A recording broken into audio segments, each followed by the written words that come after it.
유튜브로 읽는 박정희 전기 2권 전쟁과 사랑. 박의 마음을 사로잡은 젊은 거인 이용문.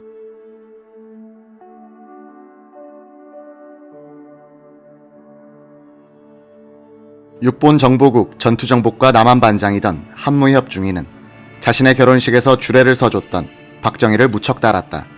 비록 박정희가 군복을 벗고 민간인으로 근무하고 있었지만 한중위는 여전히 그를 상관으로 대우하고 있었다. 이즈음 박정희에 대해서 한무협은 때로는 자포자기한 사람처럼 흔들리다가도 다시 마음 잡고 사는 모습으로 바뀌는 등 기복이 있었다고 기억한다. 젊고 미인인 연인과 함께 살고 있었지만 집안이 편치 못했다.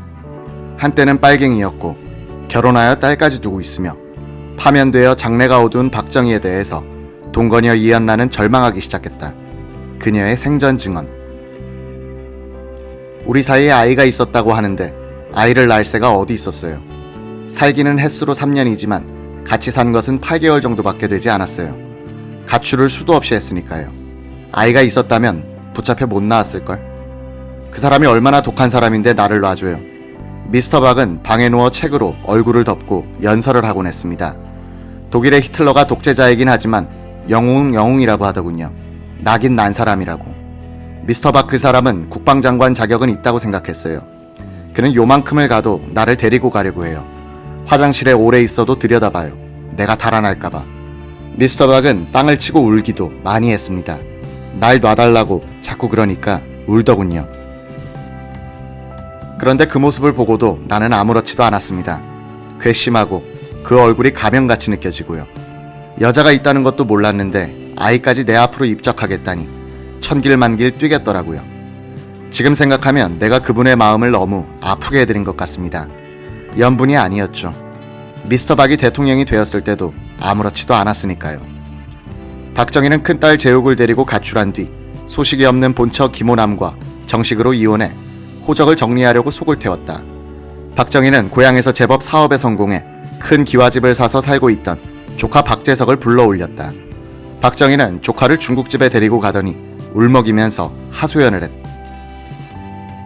너희 숙모하고 이혼 좀 시키두고 제가 어떻게 이혼을 시킵니까?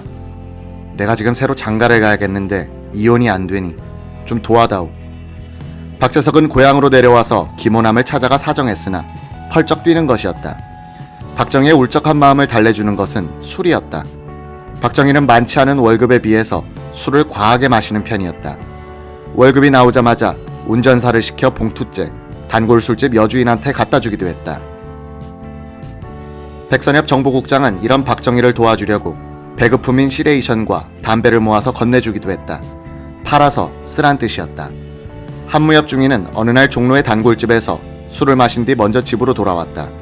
다음날 출근하니 박정희가 전화를 걸었다. 차를 가지고 나를 데리러 오라는 것이었다. 간밤에 단골집으로 가니 술집 여주인이 양말부터 속옷 일체를 새 것으로 갈아입히고 있었다.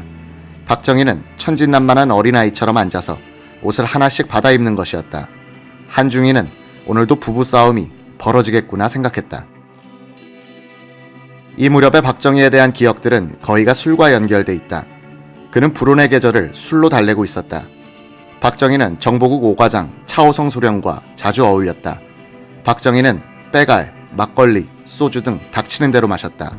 곧잘 팬티 차림으로 주저앉아 격식과 체면도 벗어던진 채 먹고 마시고 춤추곤 했다. 차씨에 따르면 박정희는 취하면 아무나 부둥켜 안고 볼에 침이 묻을 만큼 입을 맞추는 버릇이 있었다. 깨어있을 때는 목석 같은 박정희였지만 취하면 한량이었다. 5.16 거사의 주체 세력이 되는 6.4 8기생들과의 인연도 이 무렵 술을 통해서 맺어졌다. 공산 빨치산의 활동이 격화되자 정보국의 일이 많아지기 시작했다. 백선엽 국장은 첩보과장 개인주 중령과 전투정복과 선임장교인 유양수 대위를 부르더니 6.4 8기생들이 졸업하는데 임자들이 가서 머리 좋은 생도들을 데리고 오라고 했다. 유 대위는 1000명이 넘는 졸업 예정자들 가운데 성적이 좋은 생도들을 면접해 그해 6월에 31명을 정보국으로 데려왔다. 15명은 전투정복과에 배치됐다. 자민련 총재를 지낸 김종필 소위를 비롯해 이영근, 이병희, 전재덕, 전재구, 석정선, 서정순 등 전투정복과 출신들은 5.16의 기획과 거사 뒤의 정보부 창설 등에 깊이 관여하게 된다. 박정희 대통령의 경호실장이 되는 박종규는 그때 사병으로 전투정보과에서 근무하고 있었다. 이들 8기 장교들의 마음을 사로잡은 것이 민간인 박정희였다. 이영근의 증언. 작전과 정보에 대해서 경험이 없었던 저희들의 눈에는 박정희 그분이 하나의 경이였습니다. 빨치산들의 이동이 감지되면 그들의 예상 이동 경로를 저희 과에서 판단해 작전국에 알려주곤 했는데 그분의 예상이 적중하는 것을 많이 봤습니다. 상황실에 가끔 상관들이 나타나 박정희의 지도하에 8기 장교들이 그려넣은 상황판을 비판하는 경우가 많았다. 경험이 적은 장교들이 생각하기에도 억지 주장을 하는 상관이 있었다.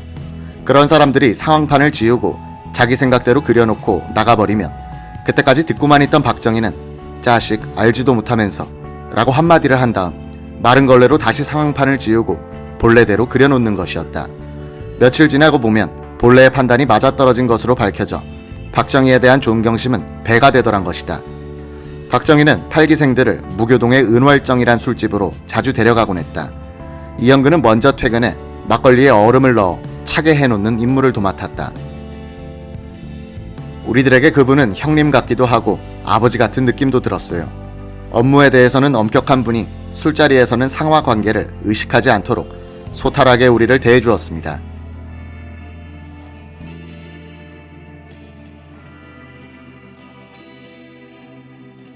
(5.16) 거사 이전 박정희의 생애를 군사 구태타를 위한 인맥 구축 과정이란 관점에서 파악한다면 1949년 말에 벌써 기본적인 포석이 이뤄진 상태였다. 물론 박정희가 계산적으로 그런 인맥을 만든 것은 아니었다. 흘러가는 인연 속에서 박정희의 능력과 매력에 의해 특수한 인간관계가 만들어진 것일 뿐이다. 만주군관학교 인맥, 육사 중대장 시절의 생도 인맥, 그리고 전투정보과에서 만난 8기생 인맥. 이들은 5.16을 성공시킨 3대 인맥이다. 박정희는 나이가 직속상관이나 동료들보다 3살에서 5살가량 많았고 말수가 적은 데다가 부하들을 인격적으로 대했다. 상관들이나 동료들은 그를 어려워했고 부하들은 그를 존경하게 됐다. 8기 출신 이영근은 박정희 실장의 가장 큰 욕은 그 자식 정도였다면서 이런 분이 부하들에게 어떻게 기합을 넣는지 궁금했다는 것이다. 박정희가 부하들을 조용히 그러나 꼼짝 못하게 장악하는 비결이 있었다. 당시 그는 민간인인데도 청년 장교들이 올리는 서류를 검토하고 때로는 결재도 했다. 처음에는 내용을 읽어보지도 않고 무조건 동의를 해주는 것 같았다. 그래서 장교들이 해이해져 있을 때쯤이면 문서를 하나 골라 꼼꼼히 읽어보고는 철자법이 틀린 것까지 들춰내 고쳐놓는 것이었다. 그리고는 아무 말도 하지 않고 슬며시 작성자의 책상 위에 갖다 놓는다. 문서가 엉망이라도 박정희는 그냥 고개를 갸우뚱할 뿐 대놓고 질책하는 일이 없었다. 이러니 장교들은 더 긴장하게 됐다. 1949년 7월 30일 백선엽 정보국장은 오사단장으로 승진해 나가고 후임으로는 기갑연대장 이용문 대령이 들어왔다. 겉으로 좀처럼 드러내지는 않지만 가슴 깊숙이는 아주 높은 자존심과 엘리트 의식을 파묻어두고 있어 웬만해서는 자신을 굽히지 않는 박정희에게도 이용문은 아주 큰 사람이었다. 이용문은 그때 나이가 33이었지만 벌써 소설을 몇 권 쓸만한 모험을 거친 풍운하였다. 그는 박정희보다 한 해 먼저 평양에서 났다. 아버지는 큰 곡물상이었고 바로 위에 형은 해군 참모총장을 지낸 이용문. 그는 평양 종로 공립보통학교를 다녔다.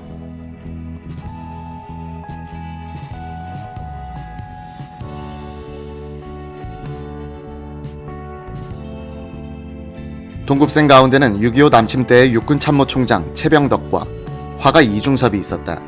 쾌활하고 장난질 좋아하는 이용문 소녀는 평양 고보를 졸업한 뒤 최병덕과 이종참보다 한 해 늦게 일본 육사에 들어갔다. 기수로는 박정희보다 7기나 앞인 50기였다.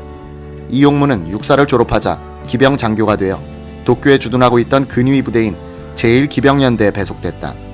빨간 바지를 입고 서러브레드 준말을 탄 쭉 빠진 미남자 이용문은 같은 부대 소속의 니시 대위가 1932년 로스앤젤레스 올림픽에 출전해 마술에서 금메달을 따 국민적 영웅이 된 분위기에 힘입어 어디를 가든지 무리 속에서 눈에 확 띄이는 청년 장교였다. 23살에 결혼해 장남 이건계를 얻은 이용문은 만주에서 근무하다가 1942년부터는 대본영으로 불린 일본군 참모본부에 있었다. 그는 엘리트 장교들이 근무하는 이곳에서 1년 남짓 있다가 남방전선으로 나갔다. 김정열 등 일본 육사 동창생들의 추억담에 따르면 통이 큰 이용무는 어딜 가든지 소자이면서도 장관과 같은 호압한 생활을 하더라는 것이다. 후배들이 찾아가면 어디서 그런 음식을 구해오는지 질펀한 향응을 베풀어줬다. 이용문 소자는 월남의 싸이공에서 패전을 맞았다. 월남의 허리를 가로지르는 17도선 이북은 장개석 군대가, 이남은 영불연합군이 진주해 일본군을 무장해제하는 임무를 맡았다. 일본군은 연합군의 반발에 갖고 있던 물자와 무기를 호찌민 부대에 건네주기도 했다.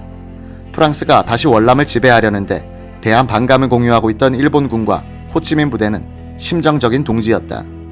이런 분위기에서 이용무는 호찌민 군대를 적극적으로 지원했다. 더구나 그는 군수 참모였으므로 물자를 팔아 거액의 군자금을 만들고 자신은 중국인으로 위장해 월남 민족주의자들을 돕고 있었다. 일본 육사 후배인 김정열은 이때 무장이 해제되지 않은 일본군 부대를 지휘해 싸이공의 한 지역을 경비하고 있었다. 가끔 이용문 소자가 귀뜸을 해주는 것이었다.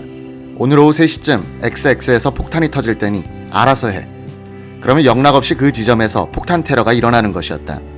김정열 소자가 형님 제발 내 관할 구역에서는 그러지 마세요 라고 하면 이용무는 야 네가 모른 척하면 될 것 아니야 라고 하는 것이었다. 1946년 4월 싸이공에 남아있던 한국인들을 태우기 위해서 일본 구축함 한 척이 입항해 김정열은 귀국길에 올랐다.